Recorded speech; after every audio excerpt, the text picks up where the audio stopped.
ओम शांति। 2 जनवरी की बाबा की मुरली। मीठे बच्चे, देही अभिमानी बनो तो विकल्प समाप्त हो जाएंगे। किसी भी बात से डर नहीं लगेगा। तुम फिक्र से फारिग हो जाएंगे। देही अभिमानी बनो, एक, विकल्प समाप्त हो जाएंगे। दूसरा, किसी भी बात से डर नहीं लगेगा। तीसरा, फिक्र से फारिग हो जाएंगे। प्रश्न, नए झाड़ की वृद्धि किस तरह से होती है और क्यों? उत्तर, नए झाड़ की वृद्धि बहुत धीरे धीरे और जू मिसल होती है। जैसे ड्रामा जू मिसल चल रहा है, ऐसे ड्रामा अनुसार यह झाड़ भी धीरे धीरे वृद्धि को पाता है, क्योंकि इसमें माया का मुकाबला भी बहुत करना पड़ता है। बच्चों को देही अभिमानी बनने में मेहनत लगती है।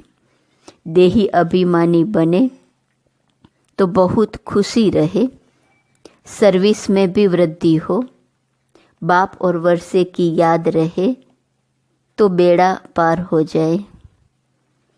देही अभिमानी बने तो खुशी भी रहेंगी, सर्विस में वृद्धि भी होगी, बाप और वर्षे की याद रहेंगी। ओम शांति। रूहानी बाप रूहानी बच्चों को बैठ समझाते हैं। रूहानी बाप भी अकाल मूर्त हैं। रूहानी बाप कहा जाता है परमपिता परमात्मा को। तुम बच्चे भी अकाल मूर्त हो। तुम सिख लोगों को भी अच्छी तरह से समझा सकते हो। यूं तो कोई भी धर्म वालों को समझा सकते हो। यह भी बाप ने बताया है कि यह झाड़ धीरे धीरे बढ़ता है। जैसे ड्रामा जू मिसल चलता है, वैसे झाड़ भी जू मिसल बढ़ता है। पूरा कल्प लगता है बढ़ने में। अभी तुम्हारा यह नया झाड़ है। तुम बच्चों की भी कल्प की आयु हो जाती है। 5000 वर्ष से तुम चक्र लगाते हो। जू मिसल यह चक्र चलता है। पहले पहले तो आत्मा को समझना है, यही डिफ़िकल्ट बात है। बाप जानते हैं ड्रामा अनुसार आहिस्ते आहिस्ते झाड़ बढ़ता है, क्योंकि माया का मुकाबला होता है। इस समय उसका राज्य है, फिर तो रावण ही नहीं रहता। तुम बच्चों को पहले देही अभिमानी बनना है। देही अभिमानी बच्चे सर्विस बहुत अच्छी करेंगे और बहुत खुशी में भी रहेंगे। बुद्धि में फालतू विकल्प नहीं आएंगे। गोया तुम माया पर जीत पाते हो तो फिर तुमको कोई हिला ना सके। अंगद का भी दृष्टांत है ना, इसलिए तुम्हारा नाम महावीर रखा है। अभी तो एक भी महावीर नहीं, महावीर पिछाड़ी में बनेंगे। सो भी नंबरवार जो अच्छी सर्विस करते हैं उनको महावीर की लाइन में रखेंगे। अभी वीर हैं, महावीर पिछाड़ी में होंगे। जरा भी कोई संशय नहीं आना चाहिए। कोई तो बहुत अहंकार में आ जाते हैं, कोई की भी परवाह नहीं करते। इसमें तो बड़ी निर्माणता से कोई को समझाना होता है। अमृतसर में सिखों की तुम सर्विस कर सकते हो। संदेश तो सबको एक ही देना है। बाप को याद करने से तुम्हारी आत्मा की कट उतर जाएंगी। वो लोग कहते हैं जप साहेब को। साहेब की महिमा भी है। एको अंकार सतनाम अकाल मूर्त। अब अकाल मूर्त कौन? कहते हैं सतगुरु अकाल। अकाल मूर्त तो आत्मा है ना, उनको कभी काल खा न सके। आत्मा को तो पार्ट मिला हुआ है, सो तो पार्ट बजाना ही है। उनको काल खाएगा कैसे? शरीर को खा सकता है। आत्मा तो अकाल मूर्त है। तुम सिखों के पास जाकर भाषण कर सकते हो, जैसे गीता वाले भी भाषण करते हैं। तुम बच्चे जानते हो भक्ति मार्ग की तो अथाह सामग्री है, ज्ञान जरा भी नहीं। ज्ञान का सागर है ही एक बाप। मनुष्य को ज्ञानवान नहीं कहा जाएगा। देवताएं भी तो मनुष्य है ना, परंतु दैवी गुण है इसलिए देवता कहा जाता है। उन्हों को भी बाप से ही वर्षा मिला था। तुम भी इस राजयोग से विश्व के मालिक बन रहे हो। सतगुरु अकाल कहते हैं ना, सत्य तो वह एक ही बाप है, वही पतित पावन है। दो बाप का भी परिचय देना है। तुमको भाषण के लिए 2 मिनट मिले तो भी बहुत है, 1 मिनट 1 सेकंड मिले तो भी बहुत है।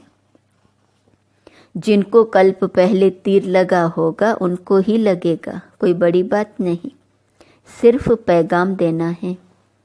बाबा ने समझाया, समझो गुरु नानक आता है तो वह कोई मैसेज नहीं देते कि तुमको वापस घर चलना है, उसके लिए पवित्र बनो।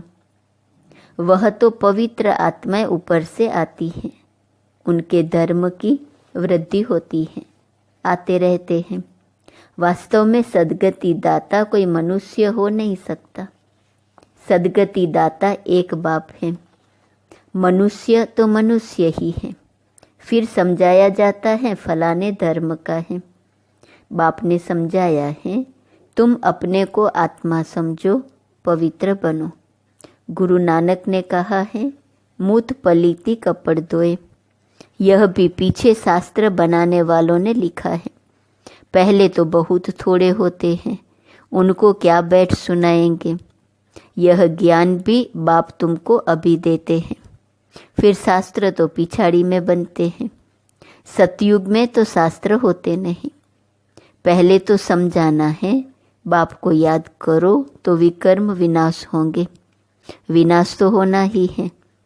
पूछना चाहिए, सर्वव्यापी किसको कहते हो? जिसकी यह महिमा गाते हो एको अंकार, वह तो बाप ठहरा न। उनके बच्चे हम आत्माएं भी अकाल मूर्त हैं। हमारा तख्त यह है, हम एक तख्त छोड़ दूसरे पर बैठे हैं। 84 तख्त पर बैठते हैं। अभी यह है पुरानी दुनिया, कितने हंगामे हैं। नई दुनिया में यह बातें हो न सके। वहाँ तो एक ही धर्म होता है। बाप तुमको विश्व की बादशाही दे देते हैं, तुम्हारे पर कोई चढ़ाई नहीं कर सकते। द्वापर से धर्म स्थापक आते हैं अपने अपने धर्म की स्थापना करने। उनका धर्म जब वृद्धि को पाए, ताकत में आए, तब लड़ाई की बात हो। इस्लामी पहले कितने थोड़े होंगे। तुम्हारा धर्म तो यहाँ स्थापन होता है, वह आते ही द्वापर में है, उस समय ही धर्म स्थापन होता है। फिर 1-2 के पिछाड़ी आते जाएंगे। यह बड़ी समझने की बातें हैं। कोई तो ड्रामा अनुसार कुछ भी धारण नहीं कर सकते हैं। बाप समझाते हैं, जरूर उनका पद कम होगा। यह कोई श्राप नहीं है। माला तो महावीरों की बनती है। ड्रामा अनुसार सभी एक जैसा पुरुषार्थ तो कर नहीं सकते, आगे भी नहीं किया होगा। कहेंगे फिर हमारा क्या दोष है। बाप भी कहते हैं तुम्हारा कोई दोष नहीं। तकदीर में नहीं है तो बाप क्या कर सकते। समझ सकते हैं कौन कौन किस पद के लायक हैं। सिखों को भी समझाना है कि साहेब को जपो तो सुख शांति मिले। उनको सुख तब मिलता है जब उनके धर्म की स्थापना होती है। अब तो सब नीचे आ चुके हैं। तुम मानते हो सतगुरु अकाल, फिर गुरु किसको कहते हो? सदगति देने वाला गुरु एक है। भक्ति सिखलाने वाले तो 1.5 गुरु चाहिए। ज्ञान सिखलाने वाला एक बाप है। तो तुम माताएं उनको समझाओ कि यह कंगन तुम जो पहनते हो ये तो पवित्रता की निशानी है। तुम्हारा वह मान लेंगे, क्योंकि तुम माताएं ही स्वर्ग का द्वार खोलने वाली हो। तुम माताओं को अभी ज्ञान का कलश मिला है, जिससे सबकी सदगति हो जाती है। तुम बच्चे अभी अपने को महावीर कहलाते हो। तुम कह सकते हो हम गृहस्थ व्यवहार में रह स्वर्ग की स्थापना कर रहे हैं। रात दिन का फर्क है। यह जटाएं भी पवित्रता की निशानी है। अकाल मूर्त पतित पावन बाप की महिमा पूरी करनी चाहिए। साधु सन्यासी परमात्मा नमः कहते हैं, फिर कहते हैं सर्वव्यापी हैं। यह है रॉन्ग। बाप की तुम खूब महिमा करो। बाप की महिमा से तुम तर जाते हो। जैसे कहानी है, राम राम कहने से पार हो जाएंगे। बाप भी कहते हैं बाप को याद करने से विषय सागर से पार हो जाएंगे। तुम सबको मुक्ति में जाना ही है। तुम अमृतसर में जाकर भाषण करो कि तुम पुकारते हो सतगुरु अकाल मूर्त, परंतु वह अब कहते हैं देह सहित देह के सब धर्मों को छोड़ अपने को आत्मा समझो। बाप को याद करो तो पाप भस्म हो जाएंगे, अंतमति सो गति हो जाएंगी। शिव बाबा अकाल मूर्त निराकार हैं, तुम आत्मा भी निराकार हो। बाप कहते हैं मेरा शरीर तो है नहीं, मैं लौंड लेता हूँ। मैं आता ही पतित दुनिया में हूँ रावण पर जीत पाने। यहाँ ही डायरेक्शन दूंगा, क्योंकि पतित होते ही पुरानी दुनिया में है। नई दुनिया में एक ही देवी देवता धर्म था उस समय, और सब शांति धाम में रहते हैं। फिर नंबरवार सतो रजो तमो में आते हैं। जिनको सुख बहुत मिलता है उनको दुख भी बहुत मिलता है। तुम्हें सबको बाप का पैगाम देना है कि बाप को याद करो तो घर पहुंच जाएंगे। सदगति सबकी तब होती है जब झाड़ पूरा होता है, सब आ जाते हैं। ऐसे तुम भी किसी को बहुत प्यार और धीरज से समझाओ। तुमको चित्र उठाने की भी दरकार नहीं है। वास्तव में चित्र है नयों के लिए। तुम कोई भी धर्म वालों को समझा सकते हो, परंतु बच्चों में इतना योग नहीं जो तीर लगे। कहते हैं बाबा हम हार खा लेते हैं। माया एकदम काला मुंह करा देती है। उनको यह पता ही नहीं पड़ता कि हम देवता थे, इस समय असुर बन पड़े हैं। अब बाबा कहते हैं अपने को आत्मा समझ बाप को याद करो। बाप का पैगाम सबको देते रहो। बाइस्कोप के स्लाइड्स पर भी लिखो कि त्रिमूर्ति परमपिता परमात्मा शिव कहते हैं मामेकम याद करो तो तुम्हारे विकर्म विनाश होंगे, तुम मुक्ति जीवन मुक्ति पालेंगे।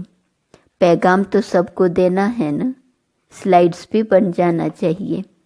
इसमें ये जैसे एक वशीकरण मंत्र शिव बाबा का सबको दे दो। इस पढ़ाई में देरी नहीं लगती, आगे चलकर सब समझेंगे। कोई फिक्र की बात नहीं है, फिक्र से रहित तो होना ही है। मनुष्य देखो मौत से कितना डरते हैं, यहाँ डरने की तो बात ही नहीं। तुम तो कहेंगे अभी मौत न आए, अभी हमने इम्तिहान ही पूरा कहाँ किया है, अभी यात्रा पूरी नहीं की है तो शरीर क्यों छूटना चाहिए। ऐसी मीठी मीठी बातें बाप से करनी है। बहुत अच्छी टेव आदत पड़ जाएंगी। यहाँ चित्र के आगे आकर बैठ जाओ। तुम जानते हो हमको बाबा से विश्व की राजाई मिलती है, तो ऐसे बाप को बहुत याद करना चाहिए ना। याद नहीं करेंगे तो सजाएं भोगनी पड़ेंगी। बाबा को तो याद पड़ गया है कि हम यह बनने वाले हैं, तो बहुत खुशी होती है कि हम यह बनेंगे। देखने से ही नशा चढ़ जाता है। तुमको भी यह बनना है। बाबा हम आपको याद कर ऐसे बनेंगे जरूर। और कोई काम नहीं है तो यहाँ चित्रों के सामने आकर बैठ जाओ। बाबा द्वारा हमको यह वर्षा मिलता है, यह पक्का कर दो।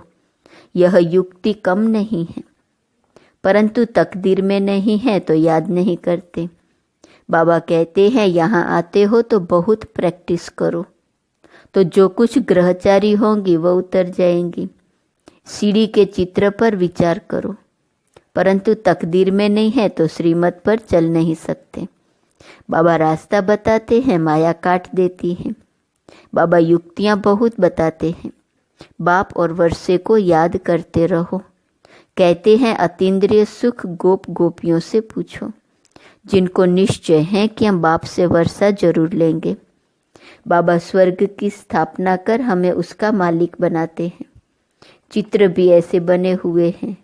तुम सिद्ध कर बताते हो कि ब्रह्मा विष्णु का क्या संबंध है, और किसको भी पता नहीं। ब्रह्मा का चित्र देख मूंझ जाते हैं। स्थापना में टाइम जरूर लगता है, कर्मातीत अवस्था में भी टाइम लगता है, घड़ी घड़ी भूल जाते हैं। यह आदत डालनी चाहिए। नवदा भक्ति वाले भी चित्र के आगे बैठ जाते हैं। हमको दीदार हो, तुम तो यह बनते हो तो तुमको याद करना चाहिए। बेज भी तुम्हारे पास हैं। बाबा अपना भक्ति मार्ग का मिसाल बताते हैं कि नारायण की मूर्ति से मेरा बहुत प्यार था। यह सब था भक्ति मार्ग। अब बाप कहते मामे कम याद करो और कुछ भी नहीं करना है। बाबा कहते हम तो ओबीडियंट सर्वेंट हैं, हमें तुम माथा क्यों टेकते हो। अच्छा, माता पिता बाप दादा का मीठे मीठे सिकीलते बच्चों प्रति याद, प्यार और गुड मॉर्निंग। रूहानी बाप की रूहानी बच्चों को नमस्ते। रूहानी बच्चों की रूहानी बाप को नमस्ते नमस्ते नमस्ते। धारणा के लिए मुख्य सार। पहली पॉइंट, निर्माणता का गुण धारण करना है, जरा भी अहंकार में नहीं आना है। ऐसा महावीर बनना है जो माया हिला न सके। दूसरी पॉइंट, सभी को मन मना भव का वशीकरण मंत्र सुनाना है, बहुत प्यार और धीरज से। सबको ज्ञान की बातें सुनानी है। बाप का पैगाम सब धर्म वालों को देना है। वरदान, कर्म और संबंध दोनों में स्वार्थ भाव से मुक्त रहने वाले बाप समान कर्मातीत भव। आप बच्चों की सेवा है सबको मुक्त बनाने की, तो औरों को मुक्त बनाते स्वयं को बंधन में बांध नहीं देना। जब हद के मेरे मेरे से मुक्त होंगे तब अव्यक्त स्थिति का अनुभव कर सकेंगे। जो बच्चे लौकिक और अलौकिक, कर्म और संबंध दोनों में स्वार्थ भाव से मुक्त हैं, वही बाप समान कर्मातीत स्थिति का अनुभव कर सकते हैं। तो चेक करो कहाँ तक कर्मों के बंधन से न्यारे बने हैं, व्यर्थ स्वभाव संस्कार के वश होने से मुक्त बने हैं। कभी कोई पिछला संस्कार स्वभाव वशीभूत तो नहीं बनाता है। स्लोगन, समान और संपूर्ण बनना है तो स्नेह के सागर में समा जाओ। आज का स्वमान, मैं अशरीरी हूँ। अव्यक्त इशारे के पॉइंट 2 जनवरी। अभी तीव्र पुरुषार्थ का यही लक्ष्य रखो कि मैं डबल लाइट फरिश्ता हूँ। चलते फिरते फरिश्ता स्वरूप की अनुभूति को बढ़ाओ। डीप साइलेंस द्वारा अशरीरीपन का अभ्यास करो। सेकंड में कोई भी संकल्पों को समाप्त करने में, स्वभाव संस्कार में डबल लाइट रहो। ओम शांति। आज मंगलवार है। आज का ब्रह्मा बाबा की विशेषता का पुरुषार्थ है सदैव विदेही और अशरीरी। दिन में हर घंटे में एक बार अशरीरीपन की ड्रिल का अभ्यास करें। हर घंटे 10 बार अशरीरीपन की ड्रिल का अभ्यास करें। ओम